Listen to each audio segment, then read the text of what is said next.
the day that the Lord has made. I will rejoice and be glad in it. Pastor Darryl, the pastor of the Mount Carmel Holy Assembly Baptist Church, located at 9401 South San Pedro Street. We'd like to say good morning, good evening, good afternoon, whatever time you may watch this. And again, we say this is the day that the Lord has made. We will, I don't hear you, we will rejoice and be glad. And we're grateful to God that we can connect virtually again. We really thought we would be back together by now. We've been out since March, and here we are at the end of August. And we're still out, but thank God we're still connected. We're still together. So let's look to our call to worship. The 100 number of Psalm says, "Make a joyful noise unto the Lord, all ye lands. Serve the Lord with gladness. Come before his presence with singing. Know ye that the Lord, he is God. It is he that has made us and not we ourselves. We are his people and the sheep of his pasture. Enter into his gates with thanksgiving and into his courts with praise. Be thankful unto him and bless his name. For the Lord is good. His mercy is everlasting, and his truth endureth to all generations." Shall we pray? Father God, it's once again that we have the privilege to call upon your righteous and holy name. Father, we just stopped by to say thank you. Thank you for another chance. Thank you for another opportunity to give you some praise. Thank you, God, that you're still making a way. Thank you, God, that you're still healing, you're still delivering, you're still saving right now. So, God, we just pray for the entire world right now. We pray for the civil unrest that's going on, God. We pray for this presidential election, God. We pray for every pastor, every preacher, every teacher of your word. We pray for every church door that stands open in your name. Just say, have your way. In Jesus' name, amen. Amen. At this time, we're going to worship in giving. We're going to worship in giving. Giving is a part of the worship service. So we're going to ask you to get out your electronic device. If you're writing a check, get out your checkbook and write your check and give your financial support to the church. We appreciate what you have been doing. We appreciate what you are doing and what you're going to continue to do. So at this time, we just give you about a few seconds to get your giving together. Amen. Let's bless the offering. Father God, we just come thanking you and praising you for these gifts and these givers. We ask you to bless those that have a desire to give and have it not. Then we ask you to bless those who have it and wouldn't give it. Use it for the purpose that was received. These blessings we ask in Jesus' name. Amen. Amen. At this time, we're going to hear from our music ministry. We want you to rejoice with them. Amen.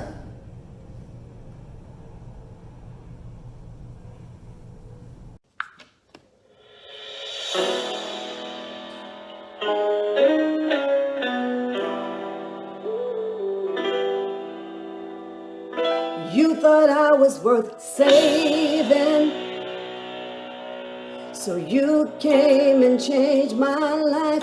You thought I was worth keeping, so you cleaned me up inside. You thought I was to die for, so you sacrificed your life so I could be free, so I could be whole, so I could tell everyone I know. You thought I was worth saving, so you came and changed my life. You thought I was worth keeping. So you cleaned me up inside. You thought I was to die for. So you sacrificed your life so I could be free, so I could be whole, so I could tell everyone I know. You thought I was worth saving. So you came, changed my life. You thought I was worth keeping, so you cleaned me up inside. You thought I was to die for,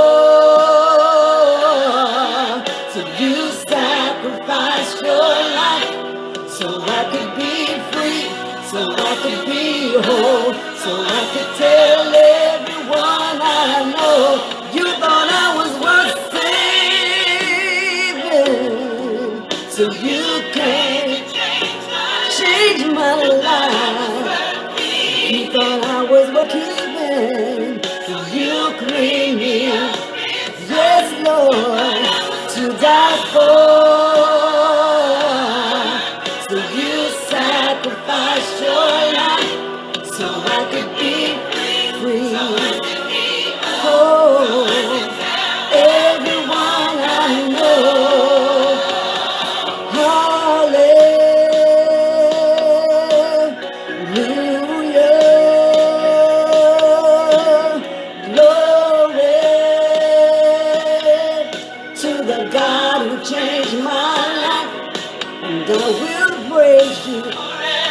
I'll worship you, I'll give you glory forever, Lord, because I am free, because I am whole, and I will tell everyone hallelujah,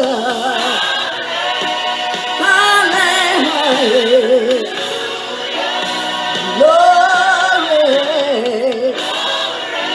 to the God, to the God, to the God who changed my life.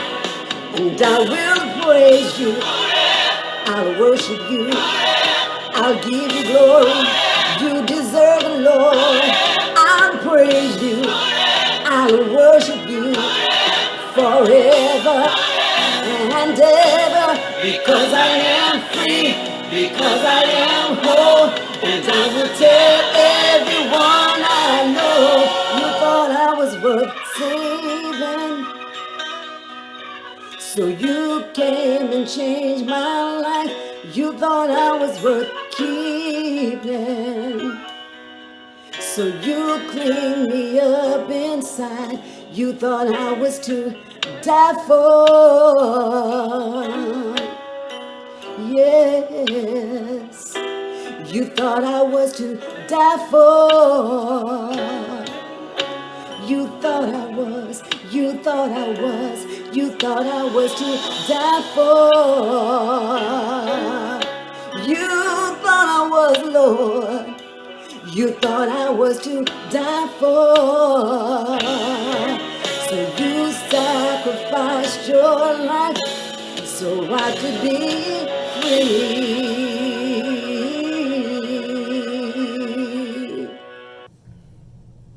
Amen. We want to thank our music ministry. They always do a wonderful job under the leadership of our own music coordinator, Sister Latanya Murray. Thank you for providing our music ministry today.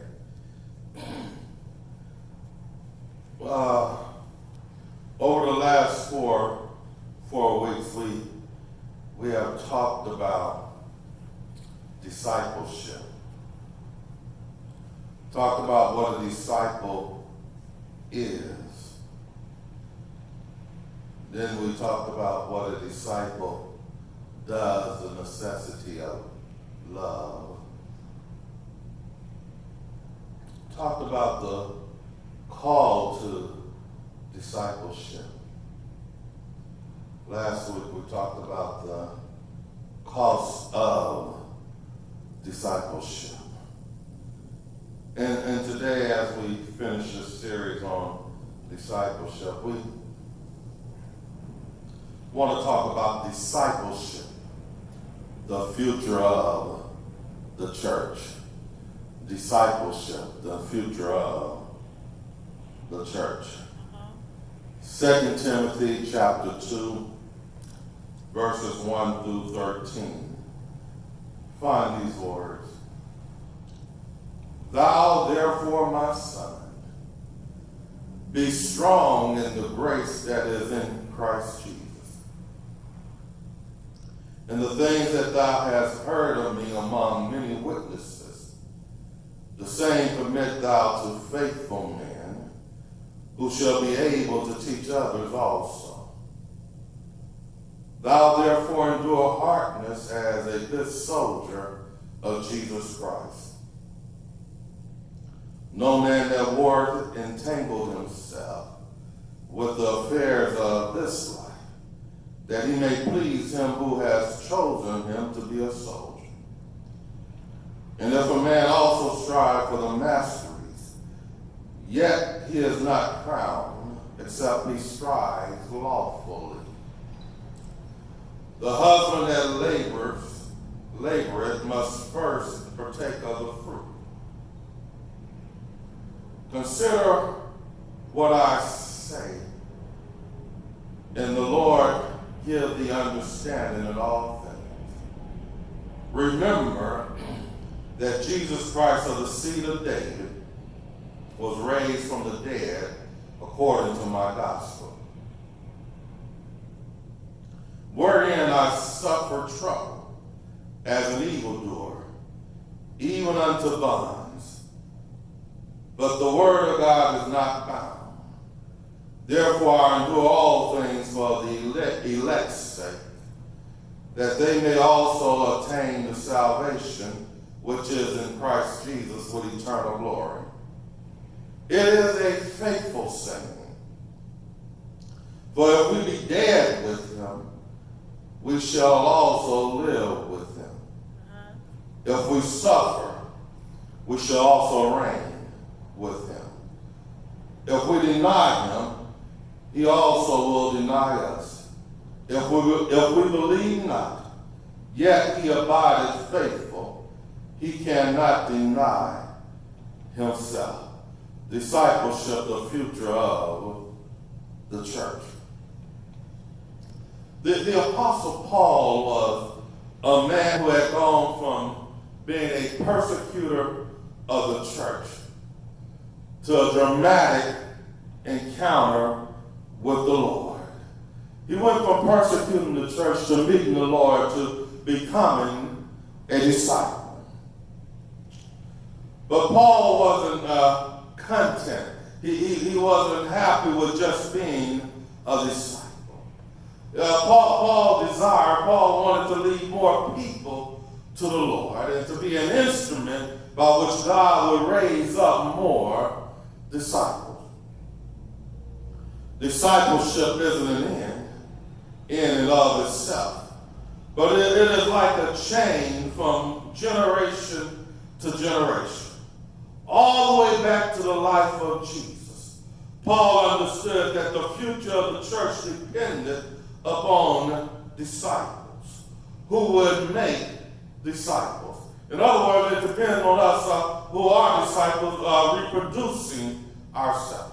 That's why Paul would write, "Follow me as I follow Christ." At the time Paul wrote this letter to young Timothy, Paul was in a Roman prison. And he knew that his time upon earth was short. So Paul knew that unless future disciples was raised up, the church would die within a generation. From Paul's perspective, from Paul's point, Timothy and others like Titus represented the future of the church. There's an urgency in this letter because, as I said before, Paul knew that his days were numbered, and unless others were willing to pick up the baton of discipleship and pass it on to another generation, then the church would not survive. Towards the end of this letter, Paul would write in 2 Timothy 4, 6, 7, and 8, for I'm now ready to be offered. In the time of my departure is at hand. I have fought a good fight. I have finished my course. I kept the faith. Henceforth, there is laid up for me a crown of righteousness, which the Lord, the righteous judge, shall give me at that day. And not to me only, but unto them also that love his appearing. So not only must Timothy be a faithful disciple, but as Paul instructs him, he too must have a vision for the future of the church.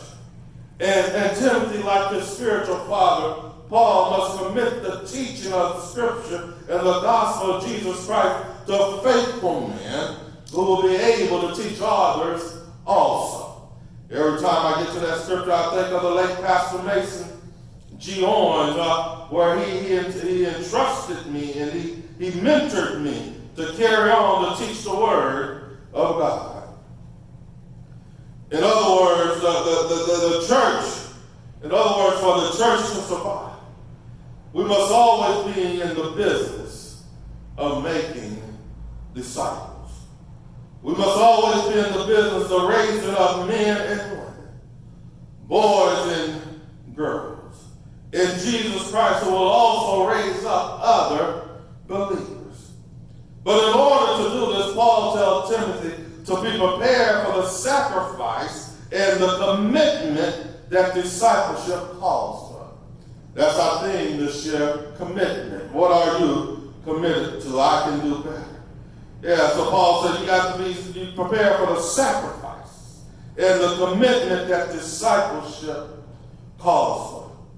Verse 3, Paul says, be ready in so many words. Paul then uses three metaphors or three figures of speech that help Timothy understand what true discipleship is all about. He uses the imagery of a soldier, an athlete, and a farmer. Let's look at this soldier here. Paul says in verse 3, endure hardship as a good soldier. Paul tells Timothy to be prepared to endure hardship. These two words come from one word in the Greek that means to suffer hardship along with or in companion with others. We are in the Lord's army. No, we say, yes, so I'm a soldier in the army of the Lord. But if you're a disciple, you are in the Lord's army. One soldier does not make up a troop. We are called to suffer together. We're called to labor together. We're called to work together, but we must be prepared to endure the rigorous hardship of the war. Then he says, stay focused on the mission. Now, the word mission is both a military and a religious term. Mission for the church has lost much of its meaning. We associate mission with sending someone else to do the dirty work, if you will. We use that word mission as putting a few dollars in the offering plate. But I think we need to look at this word from a military standpoint. Mission in the military sense is the object of the goal. It's the object. It's the goal that we pull all our resources and expend all our energy, even if it costs our own life, to accomplish. Well, church, my brothers and sisters, we have a mission. We must be willing to spend and be spent to accomplish our goal. This isn't Boy Scout camp. This isn't a summer retreat for the elite. This is a spiritual warfare. That's what Paul exhorts us. He tells us in Ephesians 6:11-13, put on the whole armor of God, that you may be able to stand against the wiles of the devil. For we wrestle not against flesh and blood, but against principalities, against powers, against rulers of the darkness of this world, against spiritual wickedness in high places. Wherefore, take unto you the whole armor of God, that you may be able to withstand in the evil days, and having done all, to stand. Yes, yes, yes. If you're going to be a disciple of Jesus, then be prepared to endure hardship along with other believers. Be prepared to endure hardship along with other believers and other soldiers of the cross. Be committed to the mission. Stay focused. Let me ask you, those that's listening to me, are you committed to the mission? Are you committed to the cause? Are we committed to the cause? And if it is measured by the money we give, or the money we commit to a cause, or the time or energy that we invest in the kingdom of the Lord, or the kingdom of God, is there anything about us on Sunday morning, on a Monday, on a Tuesday, on a Wednesday, a Thursday, Friday, Saturday, that will tell the world that we are committed to the mission? Y'all gonna pray with me here? So Paul says, you got to be committed. Not only does he use the imagery of a soldier, but then he uses it as an athlete. The point that Paul is making here is that not only must we be committed as a soldier, we must be willing to work within the boundaries set by the word of God. That's the problem. A lot of times we don't want to be boxed in, so to speak. We don't want to go by the rules and regulations, but we have to be set by the boundaries, the word of God. I know we live in a world that wants no boundaries. The world model is if it feels good, do it. We live in a world where anything goes. But I have to tell you the truth, and the truth is that there are rules. There are spiritual and biblical boundaries that we must operate in if we intend to gain the crown. Paul says in 2 Timothy 2:5 in the Revised Standard Bible, an athlete is not crowned unless he competes according to the rules. You see, some churches laugh at a church that teaches and preaches sanctification and holiness lifestyle as a prerequisite to achieving the prize. But the Word of God says in Hebrews 12:14 that without holiness no man shall see God. Hebrews 12:14 say, follow peace with all men and holiness, without which no man shall see God. You got to abide by the rules. Oh, my brothers and sisters, unless we're willing to live by God's will, by God's way, and by God's word, we will not gain the crown. I done kept you too long already. I'm going to cut across the field and get out of here. So we talked about the soldier. We talked about the athlete. Now we're going to talk about this farmer. The farmer knows that if he follows the process and God supplies the right elements, he will have a harvest. And the farmer will be the first person to enjoy the crop. 2 Timothy 2:6 Revised Standard Bible said, it is a hard-working farmer who ought to have the first share of the crop. You see, the farmer has to break up the ground.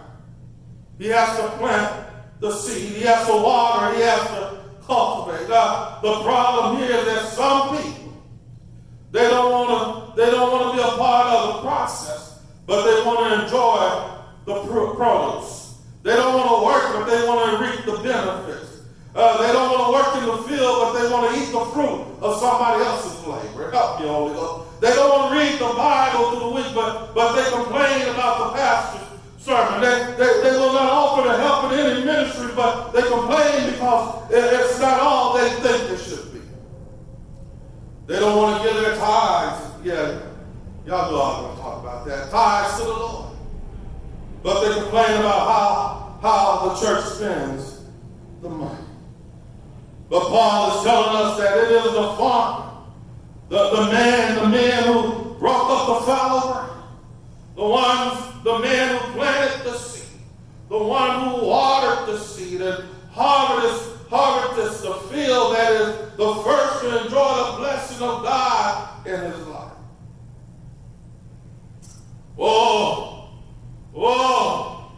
If you don't want to praise him, don't hinder me.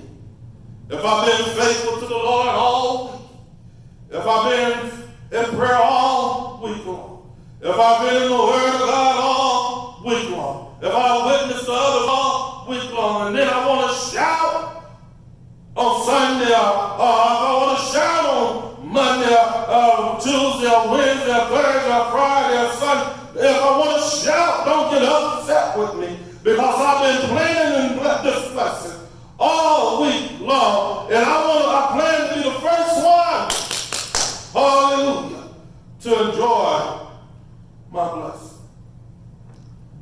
Well, may the Lord bless you, and may the Lord keep you, is my prayer. I'm out of here. Verse 7 to 13. Paul continues by telling us that the blessing of the Lord outweighs the sacrifice. I said the blessing of the Lord outweighs the sacrifice. Yeah, the return on the investment far exceeds the cost. Remember last week we talked about counting the cost and calculating the return. I stopped by to tell you that the present suffering are not worthy to be compared to the glory that shall be revealed in us. Yeah, some people will not commit to discipleship because of what they think they will have to give up. And yes, you may have to give up something. And you may have to give up some people. But Paul was able to fight a good fight. Paul was able to finish his course. Yes, Paul was able to keep the faith because he was constantly aware of the blessings that lay ahead. And oh, my brothers and sisters, keep your eyes on the prize. Yes, even during this pandemic, even during this COVID-19, don't grow weary in well doing. For we will reap if we faint not. Yes, somebody listening to me today may have grown weary, but I stopped by to tell you that God is able to recharge your battery. God is able to fill you with new power. God is able. Is there anybody in here, anybody listening to me, know that God is able. He's able to pick you up. He's able to turn you around and place your feet on solid ground. He's able to fill you with renewed power in the Holy Spirit. If you're ready, just let go and let God. How do you know that they're able, preacher? I'm glad you asked. Y'all, that's such a good question because the Bible says, for God so loved the world that he gave his only begotten Son, that whosoever whosoever believeth in him should not perish but have everlasting life. Well, what does that mean? That means he came all the way from heaven down to save a wretch like me.